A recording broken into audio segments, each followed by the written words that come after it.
আমাদের college বিশ্ববিদ্যালয়গুলোতে senior ভাইদেরকে জুনিয়রদের প্রতি জুলুম করতে, টর্চার করতে দেখা যায়। যে আমাদের সমাজে বিশেষ করে শিক্ষা প্রতিষ্ঠানগুলোতে এই যে একটা অপকালচার, এই অপসংস্কৃতিটা, এটার মন্দ দিকটা বুঝবার জন্য মুসলমান হওয়ারও প্রয়োজন নেই, মানুষ হওয়াই যথেষ্ট। একটা নতুন ছাত্র, নতুন শিক্ষার্থী আসলে সে আমার স্নেহ পাওয়ার দরকার, সে আমার সহযোগিতা পাওয়া দরকার। আমি সহযোগিতা করতে না পারি, অ্যাটলিস্ট আমি তার প্রতি চড়াও হতে পারি না।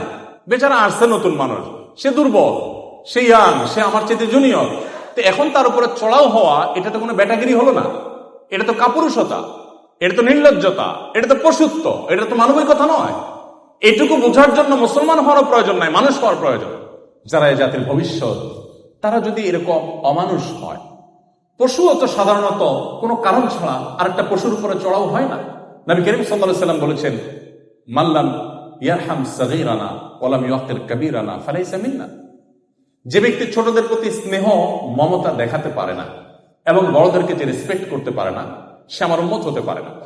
আপনি কাউকে একটা মন্দ কথা বলেছেন, আঘাত করেছেন, কোনো কারণ ছাড়া জুনিয়র একটা ভাইকে কান্দর উঠবস করাইছে, তার প্রতি অবিচার করাইছে, এই সমস্ত অন্যায়গুলো যখন করবেন, এই লোকটাকে আপনি একসময় আর খুঁজে পাবেন না। এটার প্রায়শ্চিত্ত করার কোনো বাহ্যিক ওয়ে আপনার সামনে আর থাকবে না। অতএব আমি আপনাদের প্রতি অনুরোধ রাখতে চাই যে যৌবনের উচ্ছলতার কারণে, যৌবনের উন্মাদনার কারণে আপনার পেশি শক্তি, আপনার গায়ের জোর, এটা যেন কারোর চোখের পানির কারণ না হয়। দেখুন, পড়াশোনার পুরো এই সময়টা, পুরো পিরিয়ডটা, আপনার স্টুডেন্ট লাইফটা আপনি এভাবে যদি কাটাতে পারেন যে আপনি কাউকে কষ্ট দেননি, কাউকে আঘাত করেননি, আপনি বিনয়ী মানুষ হন, আপনার এই লাইফটা আপনাকে সারা জীবন সুখ দিবে। কিভাবে সুখ দিবে? আপনি যখন কর্মজীবনে যাবেন, আপনি যখন অবসরে যাবেন, আপনার কিন্তু এই পেছনের জীবনটা চোখের সামনে ভাসবে।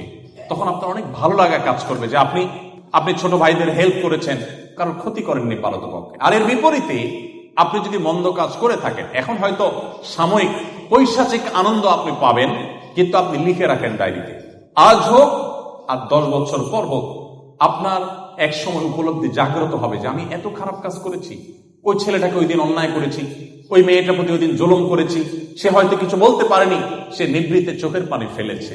এই চোখের পানিগুলো এক একটা বোমা হয়ে আপনার জীবনে আঘাত করবে এবং আপনি টেরও পাবেন না যে আপনার জীবনে কোত্থেকে কোন বিপদ কি কারণে আসছে, কার কার ব্যথা, কার চোখের পানি আপনার জীবনে ধ্বংসের কারণ হয়ে গেছে, আপনি টেরও পাবেন না। সবচেয়ে ভয়ঙ্কর দিক হলো আপনি যখন উপলব্ধি করতে পারবেন যে আমি অন্যায় করেছি। একটা সময় হয়তো আপনার এই বয়সের উচ্ছলতা থাকবে না, উশৃঙ্খলা থাকবে না, ভারত তো আসবে, আপনি তখন চাইবেন প্রায়শ্চিত্ত করতে। ওই ছেলেটার প্রতি অনেক অন্যায় করে ফেলেছিলাম, ওই মেয়েটার প্রতি অনেক জুলুম করেছিলাম, তখন আপনার মনে চাইবে যে একটু মাফ চাই, একটু বিহিত করি, কিন্তু সেই সুযোগ আপনি পাবেন না। কোথায় সে আছে, কোন দেশে সে আছে, কোন সমাজে আছে, তাকে আপনি খুঁজে পাবেন না। আপনি চাইলেও এটা আদায় করতে পারবেন না। শুধু আখিরাত নয়, দুনিয়াতেই আপনি এটার জন্য অপরাধ বোধের অদৃশ্য জ্বালায় জ্বলতে থাকবেন, অদৃশ্য দাহনে আপনি করতে থাকবেন। এই জন্য ভাইরা আমার, আমরা কোনো মানুষের প্রতি জুলুম করবো না। যদি জুলুম করি, তাহলে মনে রাখবেন যার প্রতি জুলুম করেছেন তার খুব বেশি ক্ষতি করেন নাই, তার চেয়ে বেশি ক্ষতি নিজের করেছেন। যার প্রতি জুলুম করেছেন তার বরং একটা পুঁজি সংগ্রহ হয়ে গেছে, কিয়ামতের ময়দানে শুধু এটাকে পুঁজি করে সে কিছু আমল তার অ্যাকাউন্টে আনতে পারবে।